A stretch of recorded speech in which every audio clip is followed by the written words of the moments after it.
और आपसे मिलना ठीक रहता है, ना मिलें तो खराब लगता है।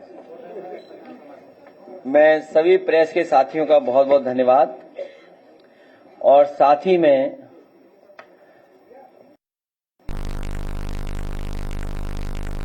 आर.के. चौधरी जी जो लखनऊ मोहनलालगंज के सांसद हैं, मैं उनका बहुत बहुत धन्यवाद और आभार प्रकट करता हूं। साथ ही में उनके सहयोगी साथी और समाजवादी पार्टी के कई प्रकोष्ठ के अध्यक्ष और प्रकोष्ठ के पदाधिकारी जिन्होंने आज मान्यवर काशीराम जी को याद करने के लिए एक कार्यक्रम इस ऑडिटोरियम में, राम मनोहर लोहिया ऑडिटोरियम में कराने का काम किया, मैं उनका बहुत बहुत धन्यवाद देता हूं। बहुत से साथियों के जो विचार और जो उन्होंने पक्ष रखा कि आज की परिस्थितियों में आज के राजनीतिक जो संघर्ष है उसमें बाबा साहब भीमराव अम्बेडकर जी, माननीय काशीराम जी, नेताजी डॉक्टर राम मनोहर लोहिया, जयप्रकाश जी और लगातार जो संघर्ष का रास्ता है उसको अपना करके हमें सबको मिलकर के जहां पीडीए को मजबूत करना है, वहीं सामाजिक न्याय के रास्ते को, सामाजिक न्याय की लड़ाई को और मजबूत कर करके उत्तर प्रदेश में सामाजिक न्याय के राज की स्थापना के लिए पीडीए की सरकार बनाने के लिए संकल्प आज लिया है।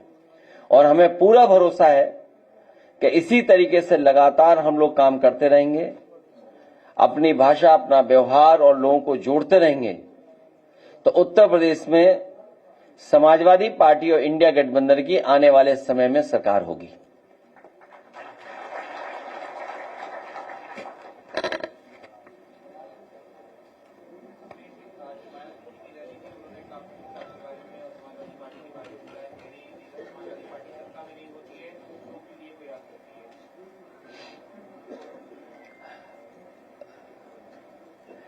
समाजवादी पार्टी, नेताजी डॉक्टर राम मनोहर लोहिया और बहुत सारे यहां साथी होंगे, वो जानते होंगे कि समाजवादी पार्टी और नेताजी का संघर्ष हमेशा रहा है कि दबे कुचले, गरीब, पिछड़े, दलित, आदिवासी, वंचित, शोषित लोगों को कैसे सम्मान और उनको सम्मान के साथ साथ राजनीतिक हैसियत कैसे बढ़ाई जाए, उस पर लगातार काम करते रहे।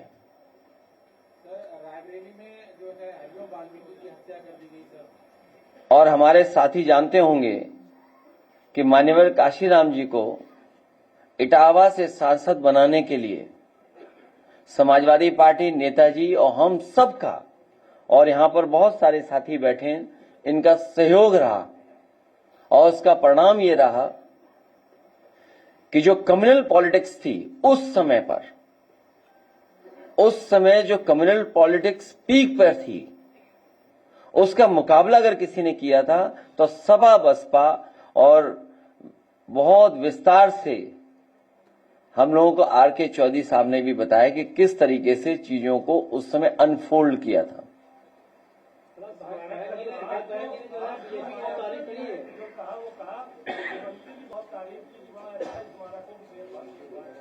तो इसका मतलब यह है कि अंदरूनी सांठगांठ अभी जारी है।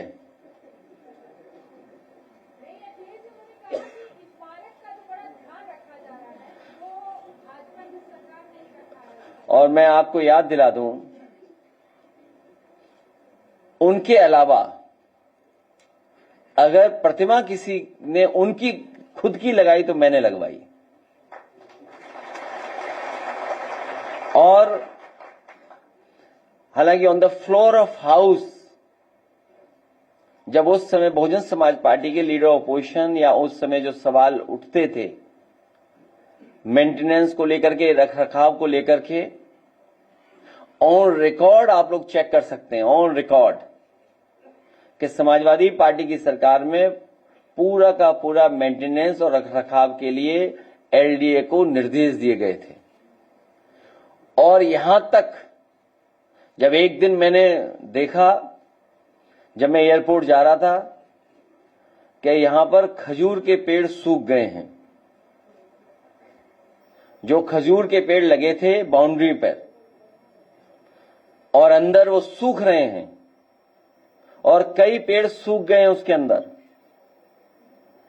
तो उन पेड़ों को बदल करके अच्छे पेड़ों को लगाने का काम, जिसमें वाशिंगटोनिया और एक पेड़ क्रोसिया, आप देख लेना, जब आप राइट टर्न मारेंगे एयरपोर्ट के लिए तो राइट टर्न पर सभी पेड़ खजूर के सूख गए थे। जितने पेड़ लगे वो क्रोसिया के लगे, और जहां जहां पेड़ सूख गए थे वहां क्रोसिया के लगे होंगे और अभी फ्लावरिंग देख रहे होंगे, या फिर हो सकता है 15-20 दिन बाद आप उन पेड़ों पर फ्लावरिंग देखेंगे। और वो ऐसे ट्रीज हैं कि पत्तियां गिर जाती हैं और केवल फूल रह जाते हैं। और सदन में on the floor of house मैंने कहा था कि उनके फूलों का रंग भी पिंक है।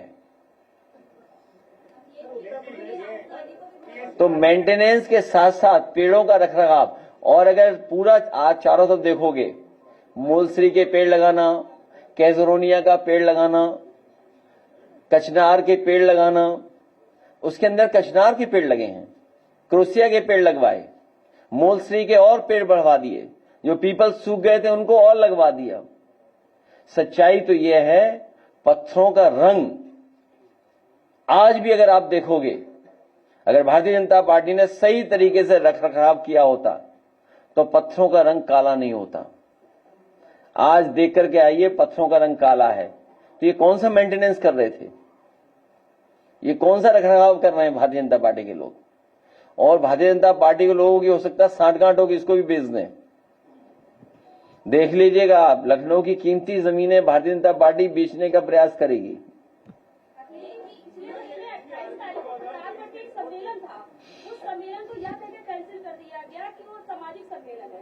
जबकि वह रैली थी, कई जिलों में देखा जाए तो सामाजिक कार्यक्रम ऑलरेडी इस पे हो रहे हैं, लेकिन मेरी जानकारी में नहीं है। बीजेपी ने आरोप ये भी लगाया कि आपकी सरकार में बड़ी बड़ी योजनाएं बंद कर दी गई, क्या ऐसा हमें तो नहीं लगा? रात में 8 बजे बताया कि परमिशन कैंसिल कर दिया कि सामाजिक कार्यक्रम नहीं किया जाएगा। किसी बीजेपी नेता ने इस पर उंगली की थी। उस पर आप क्या कहें? ऐसा नहीं बीजेपी गुलाम बनाना चाह रही है? नहीं, बीजेपी गुलाम नहीं, हम लोगों को मजदूर बना के हम लोगों से काम लेना चाहती है। इसलिए सावधान हो जाओ आप भी।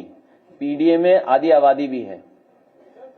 आपका दुख, तकलीफ, परेशानी देखकर लग रहा कि आप भी हमारी पीड़ा से बंधी हुई दिखाई दे रही हैं। जो पीड़ा हमारी है वो आपकी भी पीड़ा है, हम सबको एक ही दुख है।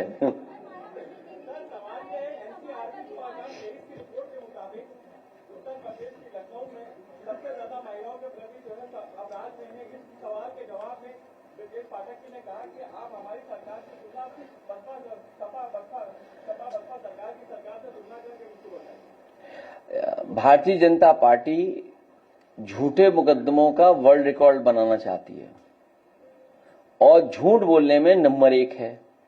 एनसीआरबी के आंकड़े जो बताते हैं, जहां महिलाएं, बेटियां और कम उम्र की बच्ची सबसे ज्यादा असुरक्षित कहीं है तो उत्तर प्रदेश में है। और ये हमारा आपका डेटा नहीं है, ये एनसीआरबी का डेटा है। और इसके साथ साथ सबसे ज्यादा अन्याय अगर कहीं बढ़ा है, कहीं हो रहा है दलितों पर, तो वो उत्तर प्रदेश में हो रहा है। ये भी एनसीआरबी का आंकड़ा बता रहा है।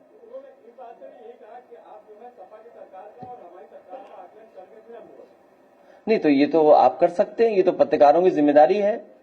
ये अगर आप सवाल पूछ रहे हैं, उनसे सवाल पूछ रहे हैं, तो इसका मतलब उन्हें कटघरे में खड़ा कर रहे हैं आप।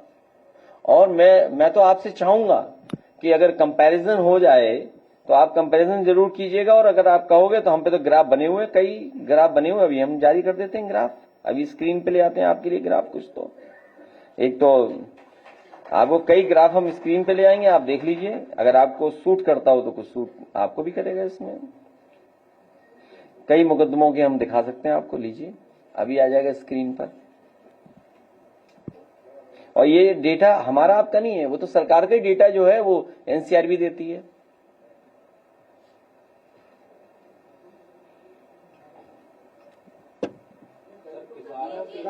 स्थलों की बात हो रही, स्मारकों की बात हो रही, तो जनेश्वर मिश्रा पार्क का इस वक्त जो स्थिति है उसका कुछ कहेंगे?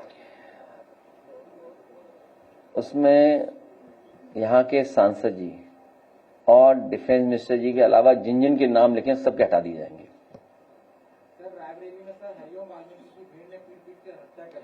और ये पहली घटना उत्तर प्रदेश में नहीं है। बगल के जिले में आपको याद होगा, एक पासी समाज के बेटे के साथ आप भी कई घटनाओं में गए हैं। क्या क्या व्यवहार हुआ है, थानों में क्या व्यवहार हो रहा है, और भेदभाव हो रहा है हर स्तर पे। इनके लोग अन्याय करते हैं, बच जाते हैं, निकल जाते हैं। और बगल के जिले में हमारा डेलीगेशन गया, ये जो वाल्मीकि बेटे के जो घटना हुई है वाल्मीकि और फतेहपुर का जो है, सबसे पहले समाजवादी मीडिया सेल ने इस बात को उठाया। हमारे लोग पहुंच गए और हमने उनसे कहा कि जरूर जाना इस परिवार से। और ये एक घटना नहीं, उत्तर प्रदेश में लगातार इस तरह की घटनाएं बढ़ रही हैं। थानों में भेदभाव है, थानों की पोस्टिंग में भेदभाव है। जब पीडीए का ग्राफ हम लोग जारी करते थे तो ये ऑनलाइन जो नाम होते थे उनको हटा देते थे और कहते हैं कि डेटा गलत दे रहा हूं मैं, क्योंकि पीडीए के लोग वहां नहीं हैं, इसलिए पीडीए के लोगों पे ही अन्याय हो रहा है। वो जाए कहां अपनी बात कहने। सर, लखनऊ में एक बहुत बड़ी घटना हुई है। पिता समेत 3 बेटों की हत्या कर दी गई, चाहे वो कानपुर में कल ब्लास्ट हुआ, फतेहपुर में हुआ, लखनऊ के MIT कॉलेज के पास पिता समेत 3 लोगों की हत्या कर दी गई और उसमें कार्यवाही। तो लॉ एंड ऑर्डर बहुत अच्छा है। देखिए कितना अच्छा लॉ एंड ऑर्डर है। सर, बरेली की घटना पर क्या आपकी नजर है सर? क्योंकि कल आपको बरेली उतरना था, वो तमाम चीजें विवाद में रही। आपका वो मुझे उसको नहीं जाने दिया। न केवल डेलीगेशन, न मुझे जाने दे रहे थे वो। और आप लोग भी जानते होंगे और हमारे ऑफिस के कई कर्मचारी और कई हमारे साथ जो ऑफिस को देखते हैं वो लोग जानते होंगे, और पॉलिटिकल लोग बरेली के जानते हैं। सरकार और अधिकारी इस प्रयास में थे कि मैं जाऊं ही नहीं, बरेली न उतरूं, बाई रोड न जाऊं, रामपुर भी न पहुंच पाऊं। बहुत झगड़ा करने के बाद, बहुत अपनी बात को मनवाने के लिए या उनकी बातों को मानने के लिए कितनी बातचीत की होगी उन्होंने, तब जाकर के रास्ता निकला। और सच्चाई ये है कि बरेली का जो कुछ हुआ है बरेली में, उसमें एडमिनिस्ट्रेशन का फेलियर है, सरकार का फेलियर है। अगर लखनऊ में घटना हो रही है और 3 लोग मर रहे हैं, आखिर एडमिनिस्ट्रेशन क्या कर रहा है, पुलिस क्या कर रही है? जब पहले से ऐलान है कोई सी बात को अपना ज्ञापन देना चाहते हैं, तो आखिरकार सरकार क्या करे, एडमिनिस्ट्रेशन क्या कर रहा है? एडमिनिस्ट्रेशन ने जानबूझ करके ये कराया, और इसलिए कराया कि जिससे कि उन्हें पॉलिटिकल लाभ मिल सके।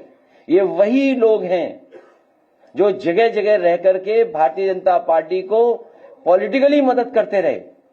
याद कीजिए, ये जिलाधिकारी वही है जब मंच से मुझे कहना पड़ा था कि अगर चुनाव को हराने जिताने के लिए आपको अधिकारियों के माध्यम से, पोस्टिंग के माध्यम से BLO कौन होगा, प्रिसाइडिंग ऑफिसर कौन होगा, कहां पुलिस जाएगी, किसका छापा मारेगी।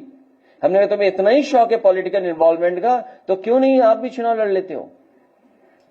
इन्होंने कटेहरी विधानसभा हराई थी, क्योंकि अंबेडकर नगर छोटा जिला है, अधिकारी बड़ा जिला चाहते हैं। कटेहरी विधानसभा के जिताने के लिए उन जिलाधिकारी महोदय को बड़ा जिला बरेली मिला है। अब बड़ा जिला मिलने का मतलब आप समझते होंगे। और ये घटना जो बरेली की है, ये है कानपुर में अखिलेश दुबे की घटना को छिपाने के लिए। रोशनी की रात को, बराफात को, वहां पर वो लोग या जो भी रहते थे समाज के, सेवा करते थे। धार्मिक हमेशा सेवा हुई है, कोई पहली बार सेवा नहीं हो रही थी, पहली बार इस तरह का कार्यक्रम नहीं हो रहा था। लेकिन एडमिनिस्ट्रेशन को ये बात बदलनी थी उन्हें, क्योंकि अखिलेश दुबे पे बहस नहीं हो, क्योंकि 100 उसमें पुलिस के अधिकारी चले जाएंगे। उसमें सुनने में आया है बड़े बड़े लोगों का झगड़ा है, जो टॉप मोस्ट ऑफिसर्स हैं उनमें झगड़ा है, उनमें आपस में है कसाकसी, क्या बोलेंगे आप, खींचतान, आपस में साजिश है कि कौन नीचे हो जाए, कौन पोस्टिंग से बाहर चला जाए, किसको दिल्ली जाना है। सोचिए, आप लोग बात ही नहीं पकड़ रहे हो। सरकार ने अपनी नाकामी छिपाने के लिए, अपना करप्शन छिपाने के लिए, अब बरेली में तो बुलडोजर चल रहा है। एक लेखपाल का पता लगा 100 करोड़ कमा लिए उसने, एक लेखपाल। तो सोचो वो 100 अधिकारी जो कर्मचारी पुलिस के रहे होंगे, उन कड़ियों में उन लोगों ने कितना कमाया होगा। जो जीरो करप्शन बोलने वाले, जीरो टॉलरेंस बोलने वाले, आखिरकार अखिलेश दुबे को क्यों बचा रहे हैं? बुलडोजर क्यों नहीं चल रहा? बरेली घटना के बाद भाषा जो बरेली में बुलडोजर चल रहा है वो केवल ये चल रहा है कि समाजवादी पार्टी का कौन है, इसमें गरीब कौन है, मुसलमान कौन है, केवल उनकी सूची बनाई जा रही है। पूरे बरेली में भारतीय जनता पार्टी के लोगों के इल्लीगल बिल्डिंग बने हुए हैं, इल्लीगल सूची है, डेवलपमेंट अथॉरिटी पर सूची है, लेकिन वहां के जिलाधिकारी उन पर नहीं चलवाएंगे बुलडोजर। उन पर चलवाएंगे कैसे? सुनने में आया था, हमने तो अखबार में पढ़ा था, एक कोई बड़ा उद्योगपति थे, उन पर जीएसटी चोरी का 100 करोड़ का आरोप लगा था बरेली में, 100 करोड़ का लगभग। आपको पूछना चाहिए कि भाई जीएसटी का चोरी का या जीएसटी का कोई हिसाब किताब गलत में या कुछ बना था, आरोप लगा था, सुनने का आरोप खत्म हो गया, सब मामला रफा दफा हो गया। मंत्री दिनेश प्रताप सिंह ये भी रिपोर्ट है सर बरेली कि जो कि सरकार ने उन्हें प्रताड़ित किया गया, उसके बाद अगर प्रताड़ना से ब्रेन हेमरेज हो रहा है तो बहुतों को हुआ है, और कुछ को होने वाला होगा। ऐसा नहीं उनका स्वास्थ्य अच्छा हो, कभी भी किसी के स्वास्थ्य को लेकर के हम लोगों को कोई बात नहीं कहनी है। स्वास्थ्य उनका अच्छा हो।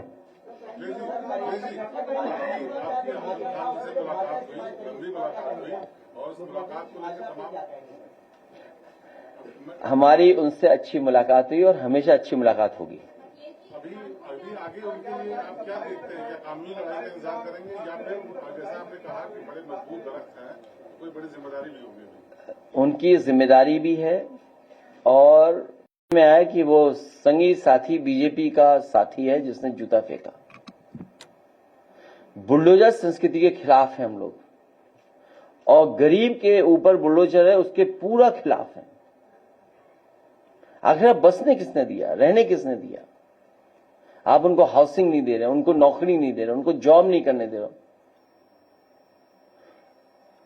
और याद होगा आपको, गोमती के किनारे और जहां नाला जुड़ता था कुकरेल, ये पहली सरकार है जो नाले पे रिवर फ्रंट बना रही थी। उनको बेघर किया, क्या मिला? क्या मिला उनको? ये गरीबों के खिलाफ सरकार है। सर बरेली में छोटे बच्चों को जो पुलिस अरेस्ट कर रही है, बहुत सारे घर वालों का आरोप है कि वो उस घटना में थे भी नहीं, लेकिन उनको भी उठा रही है पुलिस। समाजवादी पार्टी ने कहा है कि झूठे मुकदमे ना लगें, उनके साथ अन्याय न हो, और सरकार अपना पॉलिटिकल स्वार्थ वहां है उनका, अन्याय इसलिए कर रहे हैं जिससे पॉलिटिकल लाभ ले सकें। ये पूरा एडमिनिस्ट्रेशन का फेलियर है। और जो उन्होंने कानपुर से शुरू कराया, अखिलेश दुबे को बचाने के लिए कानपुर से शुरू किया, और उसमें हमारे मीडिया के भी साथी उसको साथ दे रहे हैं। कानपुर से शुरू हुआ। इनकाउंटर के नाम कितने अच्छे रखे हैं, लंगा इनकाउंटर, छोटा इनकाउंटर, बड़ा इनकाउंटर, किस तरह के सर लखनऊ के सुंगामो क्षेत्र में एक मुलायम सिंह यादव जी की प्रतिमा लगी थी, इसका अनावरण होना था 30 तारीख को, अगर वो किसी कारणवश नहीं हो पाया और वहाँ से 5,000 कोई बात नहीं, कोई बात नहीं, ये तो कोई कारण बताया होगा सरकार ने, अधिकारियों ने। कफ सिरप से 2 राज्यों में सबसे ज्यादा मौतें हो चुकी हैं। यूपी में भी छापेमारी चल रही, लेकिन देखा जाए तो लगातार बीमारियां बढ़ रही, लगातार लोग कैंसर से पीड़ित हो रहे हैं, उस पर कोई नहीं ध्यान दे रहा। इस पर क्या कहना चाहेंगे आप? तो जिस संस्था को कफ सिरप को लेकर के प्रमाण पत्र देना था, क्या केमिकल ज्यादा या नहीं जुड़ना, उसमें मिक्स होना था, आखिर क्या किया उन्होंने? वो इंस्टीट्यूशंस क्या कर रही हैं? 21 से ज्यादा लोगों की जान चली गई।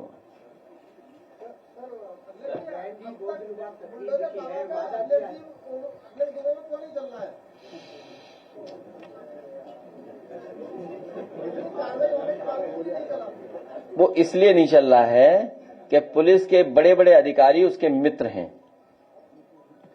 बुलडोजर इसलिए नहीं चल रहा है कि उसके मित्र बड़े बड़े पुलिस अधिकारी हैं और कानपुर के लोग सूचना दे रहे हैं कि 100 पुलिस अधिकारी फंस जाएंगे छोटे बड़े मिलकर के।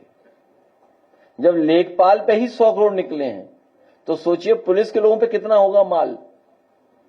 मायावती जी कहती है कि समाजवादी पार्टी और कांग्रेस जो भी संगोष्ठी के कार्यक्रम होंगे उनका छलावा है, क्या कहते हैं? आप खुद ही कह देना कुछ।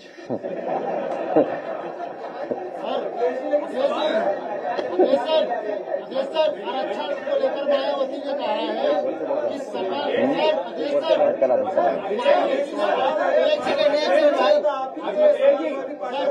मायावती ने आरक्षण को लेकर कहा है कि सपा आज की रैली में मायावती के टारगेट पर समाजवादी पार्टी उन्होंने सर कहा है कि जब आप सरकार से बाहर रहते हैं तभी पीडीए याद आता है, जब सरकार में रहते अब अगर जुल्म करने वालों की ही आभारी हैं वो, तो मैं क्या कह सकता हूं। जुल्म जो सरकार कर रही है उनके ही आभारी हो रही है, बताइए। तो ये सांठगांठ नहीं है तो क्या है सांठ? मैंने तो आपको पेड़ के नाम भी बताए। बीजेपी वाले बता दें पेड़ के नाम, कौन से पेड़ लगाए। और यहां पर ये चौराया, ये आपका ये ताजमहल, वो सॉरी होटल ताज के पास 1090 के बाद जब आप परिवर्तन चौराया, समता मूलक चौराहे पर जब आप जाएंगे, बाईं तरफ जो पेड़ देखेंगे आप, उसमें बरसात में फूल आते हैं और सेंटेड फ्लावर आते हैं। उस पेड़ से किसी जमाने में जो वो होती आपकी बोतल की ढक्कन बनती थी, वो ट्रीज मानते हैं उसको, कॉक ट्रीज ही बोलते हैं उनको। एक राइट साइड देखेंगे गुलमोहर का बनाया चौराया पूरा। तो हम लोग तो पक्ष में थे। और दूसरा, जब हाई कोर्ट ने ये कहा कि ये चौकी उड़ जानी चाहिए और रास्ता होना चाहिए, तो आप देखेंगे कि समाजवादी सरकार में बिना किसी चीज को टच किए हुए अंडरपास निकाला गया जो जनरेशन पार्क तक पहुंचता है। कोई चीज तोड़ी गई हो तो बताइए आप। उन्होंने ये भी कहा कि कासगंज जिले का नाम बदलने की क्या जरूरत थी, काशीराम जी के नाम पर था आपकी सरकार। तो मान्यवर काशीराम जी की प्रतिमा हम लोग रिवर फ्रंट पे लगा देंगे, उनके लिए 500 मीटर का एक बढ़िया पार्क बनेगा। अभी और जगह खाली हमारे पास रिवर फ्रंट पे। मायावती ने कहा कि सपा सरकार में गुंडे माफियाओं को बढ़ावा मिला। सर मायावती ने कहा कि सपा सरकार में गुंडे माफियाओं को बढ़ावा मिला। ये भाषा भारतीय जनता पार्टी की है। ये भाषा भारतीय जनता पार्टी की है कि समाजवादी पार्टी को गुंडा, अपराधी, माफिया कहना। मैं तो आपसे कहता हूं ना, बीजेपी वालों की तस्वीर और हम लोगों की तस्वीर लगा के देख लो तो आपको पता लग जाएगा कौन गुंडा माफिया है। कितनी बार समझाएं हम आपको, मानते नहीं हो आप। सर सवाल है कि मायावती ने आज कार्यक्रम किया है, कार्यक्रम में ज्यादा जोर इस बात कोई ले जाएगा तो जाएंगे। नहीं, अगर वो नहीं, देखिए क्या है ये, अब देखिए पॉलिटिकल कैरेक्टर क्या है इनका, भारतीय जनता पार्टी का। इनका पॉलिटिकल कैरेक्टर क्या है। पटना का एयरपोर्ट का नाम जयप्रकाश जी के नाम पर है और जयप्रकाश जी के लिए सबसे बड़ी बिल्डिंग समर्पित म्यूजियम, सोशलिस्ट म्यूजियम, जहां लोग जाकर के जेपी के बारे में जान सकते हैं, समझ सकते हैं, उसको इन्होंने बंद कर दिया और बेचने की तैयारी है। कभी कभी गलती मैं ही कर देता हूं। मैंने कहा कि हम लोग मिलकर के खरीद लेंगे, तब से बिकना बंद हो गया। जब से हमने ये कहा कि हम सब लोग चंदा लेकर के इसको ले लेंगे, क्योंकि हमारा इससे पॉलिटिकल इमोशनल कनेक्ट है। नेताजी ने शिलान्यास किया, जॉर्ज फर्नांडिस थे, उस समय पुराने सोशलिस्ट लोग थे, और लोहिया पार्क के बगल की जगह है। किसी भी लीडर का इतना अच्छा म्यूजियम नहीं है। हालांकि लीडर्स के मेमोरियल बने हैं, लेकिन अगर लीडर के जो म्यूजियम होता है उसके बारे में जानकारी होती, इससे अच्छी कहीं नहीं है। और इसमें ओमपुरी जी की आवाज भी थी, अमिताभ बच्चन जी की भी आवाज थी। और कहोगे तो मैं चलवाऊंगा भी, वो अगर ऐड होगा तो देखिए आप जेपी नायसी क्या था। सर सवाल ये है, मायावती जी ने जो आज कार्यक्रम किया वो इतना मजबूत दिखाने की कोशिश की कि उनका दलित वोटर है, कोर वोटर को वापस लाने की कोशिश कर रही है। और आपका जो मूवमेंट है पीडीए का, उसमें दलित के वोट पे सीएम लगाने की कोशिश। देखिए, क्या हर पड़ता दिखेगा? आप और हम सब लोग जो बैठे लोग हैं, उनके भाषण में सबने अपनी अपनी बात निकाल ली जो जिनको सूट करती थी। हमें भी एक बात अच्छी लगी,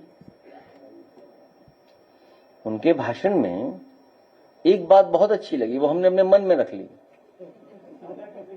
आप सोचो क्या होगी बात। नहीं नहीं, एक बात और कही उन्होंने। क्या होता है कि आप कुछ भी कहें, लेकिन जो ओरिजिनल आंदोलन है उसके अंगेंस्ट नहीं जा सकते हैं आप। उन्होंने कहा कि हम किसी को समझौता करते हैं, वो वोट हमारा ले लेते हैं, लेकिन वोट हमारा नहीं देते। क्या कहा उन्होंने शब्द, किन के लिए कहा बताओ? नहीं नहीं, हमारे लिए नहीं कहा। देखो, नहीं नहीं नहीं नहीं नहीं नहीं नहीं, हम पे आरोप नहीं लगा। वो फिर सुनिए आप भाषण। पिछली बार उन्होंने यही कहा था कि सीटें नहीं, पिछली बार देखिए गलत बात। समाजवादी पार्टी के 5 सांसद जीते, उनके 10 जीते। तो देखिए, उनके भाषण से भी हमने कुछ सीखा है। अब अगर आप पूछो क्या भाषण दिया उन्होंने, क्या कहा कि कुछ लोग हमारा वोट ले लेते हैं लेकिन अपना वोट नहीं देते हैं। नहीं नहीं, आप समझे ही नहीं बात को। फिर सुनो भाषण। पत्रकार बनते हो लेकिन भाषण नहीं सुनते हो। क्यों इतने बड़े पत्रकार मत बनो यार, जो भाषण भी नहीं सुना तुमने। सो कहीं सुनिए दोबारा, अगर यूट्यूब पे हो दोबारा लगाइए वो लाइन। किसके लिए कहा जा रहा है बताइए? जब भी गठबंधन हम अन्य पार्टियों से करते हैं, अकेले चुनाव नहीं लड़ते हैं। नहीं नहीं, जिनको वोट हम देते हैं वो देते ही नहीं वोट हमें। हाँ, ये इसने सुना है। देखिए, तुम सुने ही नहीं। नहीं नहीं, ट्विस्ट नहीं किया मैंने, फिर सुन लो। तो अखिलेश जी, ये माना जाए कि नेताओं का गठबंधन हो जाता है, कार्यकर्ताओं और वोटर्स का नहीं हो पाता है। अगर ऐसा है तो फिर इंडिया गठबंधन के लिए भी हो सकती है समस्या। नंबर 3 पे कौन सा, नंबर 2 पे दल कौन सा है? बीजेपी। लोकसभा के चुनाव में कौन है नंबर 2 पे?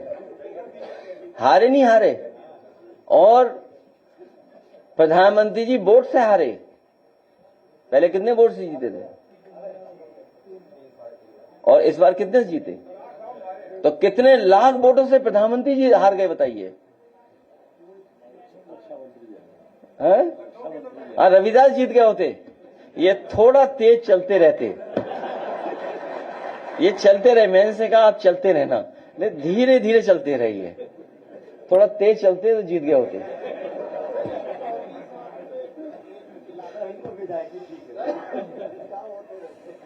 मायावती ने ये भी कहा है कि कांग्रेस में आपातकाल लगाकर नहीं, तो ये तो देखिए, समाजवादी सरकार बनेगी, व्यवस्था अच्छी लागू करेंगे, कोई बात नहीं, तो लगा देंगे बिजली। उसमें क्या? अरे एक मिनट, इनकी मत बोलिए। तुम बताओ प्लांट कहाँ लगाए बीजेपी ने? कोई एक लगाया हो तो बता दो।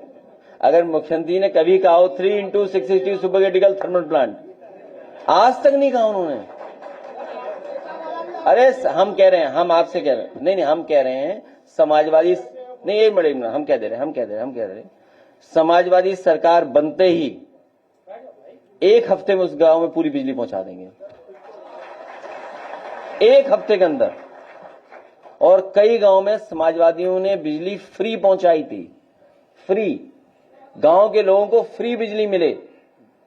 एक व्यवस्था समाजवादी पार्टी ने की थी कि उस गांव में फ्री बिजली मिलती थी, और उसके गांव के उद्घाटन के लिए उस समय के रहे राष्ट्रपति कलाम साहब आए थे और उन्होंने उद्घाटन किया था। उनके अलावा और भी उत्तर प्रदेश में, उन्नाव में, रायबरेली में कई गांव दिए थे मैंने।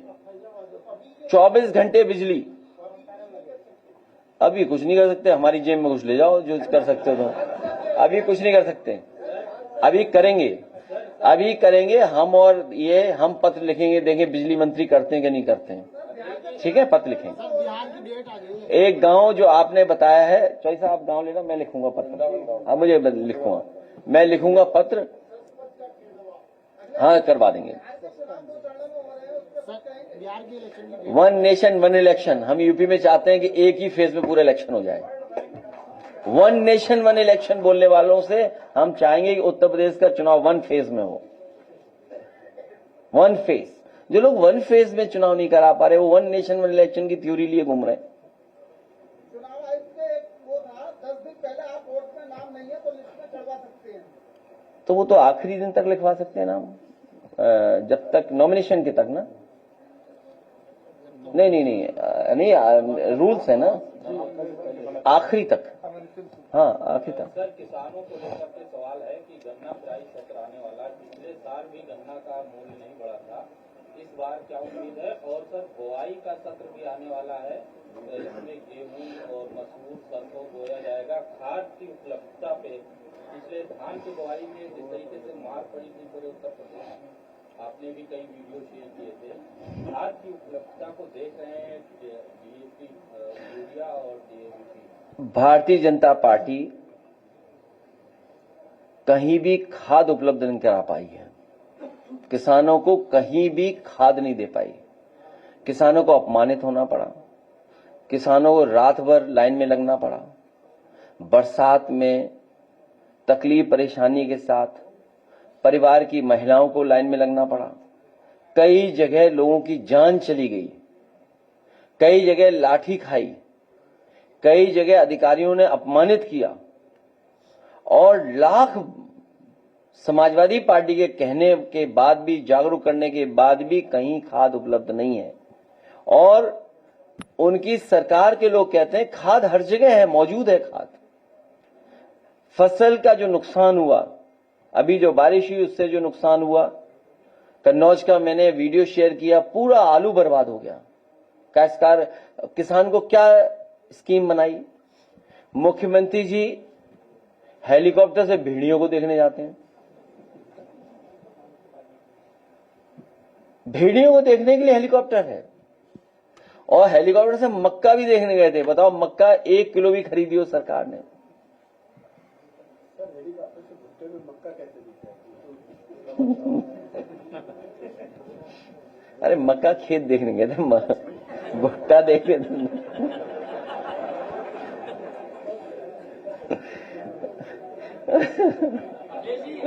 इनको ऐसा है ना, एक काम करना, इनके लिए भी इलाज है।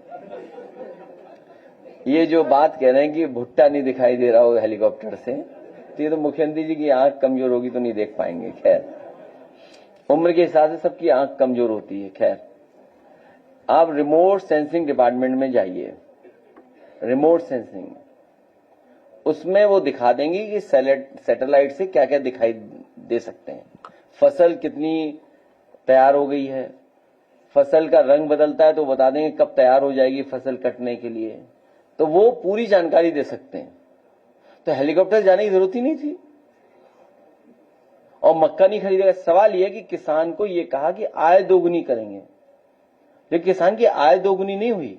और जिस तरीके से महंगाई बढ़ी है और जिस तरीके से मुनाफाखोरी बढ़ी है, ये सरकार अपने लोगों को मुनाफा पहुंचवा रही है।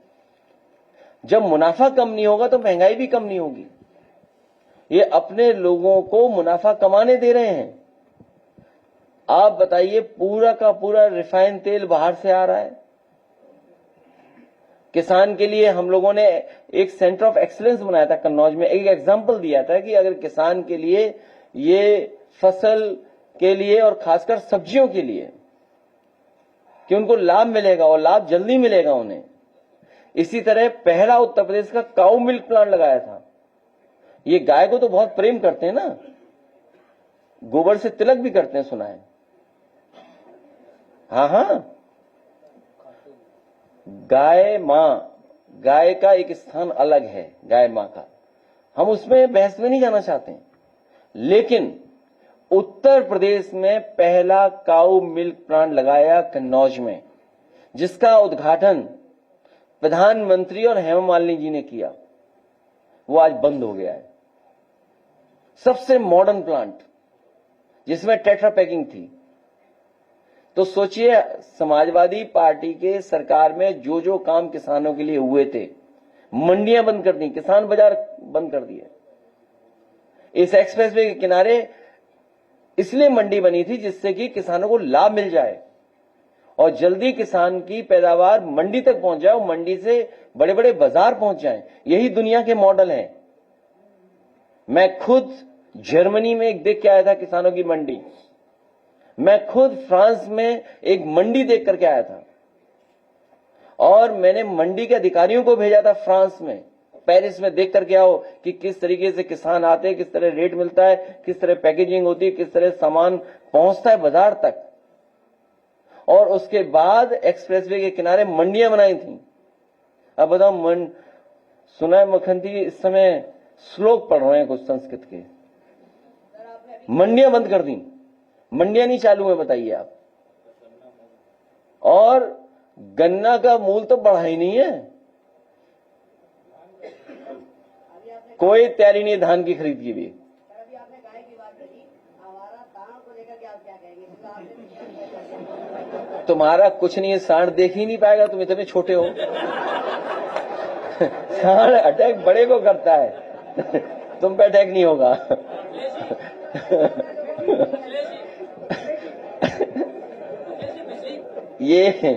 ये हमारा पत्रकार साथी ने सही सवाल पूछा है।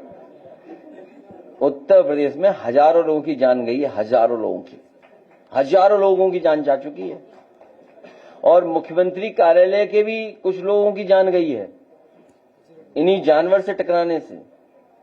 सदन में उठाया, हम लोगों ने लोकसभा में उठाया और प्रधानमंत्री जी ने अपने मंच से कहा कि 15 दिन के अंदर अन्ना जानवरों की समस्या का समाधान कर देंगे।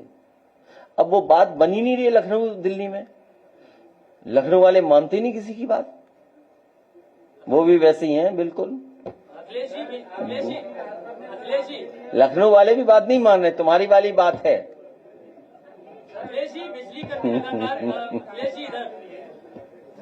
बिजली कर्मी प्रदर्शन कर रहे हैं, जो वर्टिकल व्यवस्था लागू हुई है, कह रहे नौकरियां चली जाएंगी, स्मार्ट मीटर जबरदस्ती लगाए जा रहे हैं जो कि बहुत तेज भागते हैं।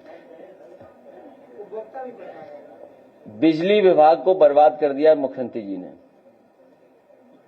बिजली विभाग को पूरा चौपट कर दिया मुख्यमंत्री जी ने। जिस तरह ये साथी बता रहा है सड़कें खराब कर दी सांडों ने, उसी तरह मुख्यमंत्री ने खराब कर दिया पूरा बिजली का डिपार्टमेंट। अरे रुक जा भाई, बिजली सांड से प्रेम है इनको।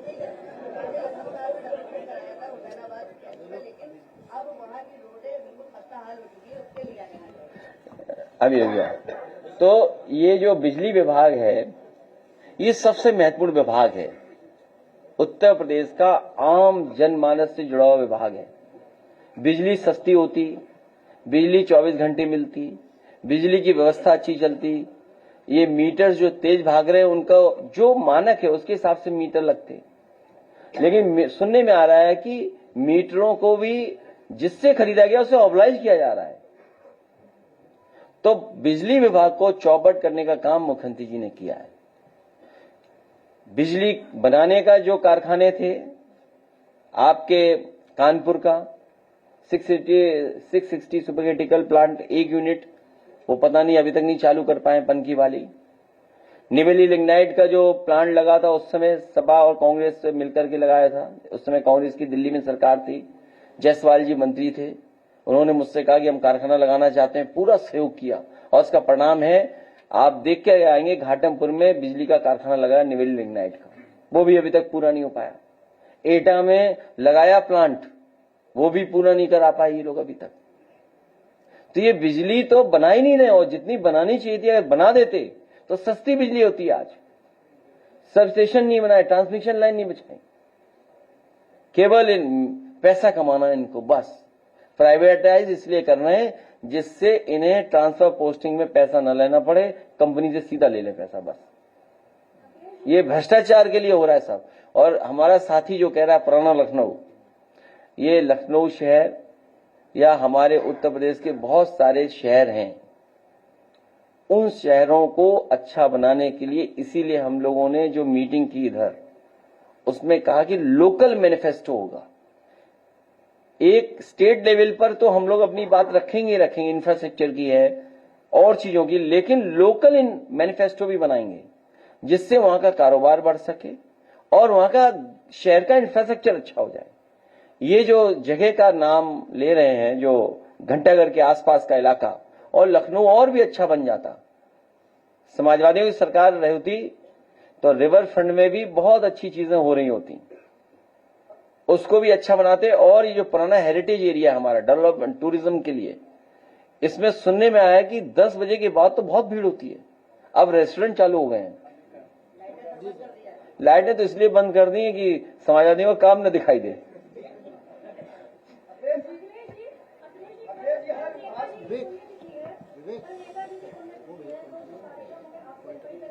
नहीं, मैं सैफई जाऊंगा, क्योंकि जो नेताजी का स्मारक बनवा रहे हैं हम लोग, इसमें बहुत सारे लोगों ने सहयोग किया है। आज भी एक साथी आए थे काशीपुर से, वो हमारा सहयोग करके गए हैं। तो वो स्मारक हम लोग नेताजी का मेमोरियल और सोशलिस्ट म्यूजियम या मेमोरियल वहीं बना रहे हैं सैफई, क्योंकि सैफई से उनको बहुत लगाव था नेताजी को। सर, ओपी राजभर ने सामाजिक न्याय समिति का हवाला देते हुए दूसरे वर्ग को मिलने वाले आरक्षण को वर्गीकरण में 27%। अरे यार, क्यों तुम उनका सवाल पूछते हो? उनसे कहो इस्तीफा दो, सब विधायक यहाँ ले आओ, अपने आप हो जाएगा सब कुछ। काय को दिमाग लगाना उसमें? क्यों दिमाग लगाना? उनसे कहिए कि खुद, तो वो मैंने सॉल्यूशन दिया ना। उनसे आप कहना कि आप अपने सब साथियों को पकड़िए और एक दूसरे साथी को और लीजिए, सब सरकार से हटिए। आज कह दें सरकार से हट रहे हैं तो कल कुछ सॉल्यूशन निकल आएगा।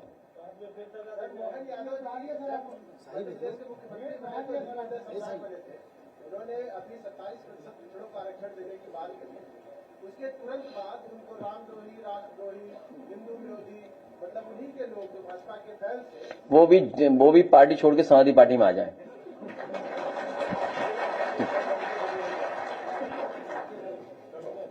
चलिए, बहुत धन्यवाद।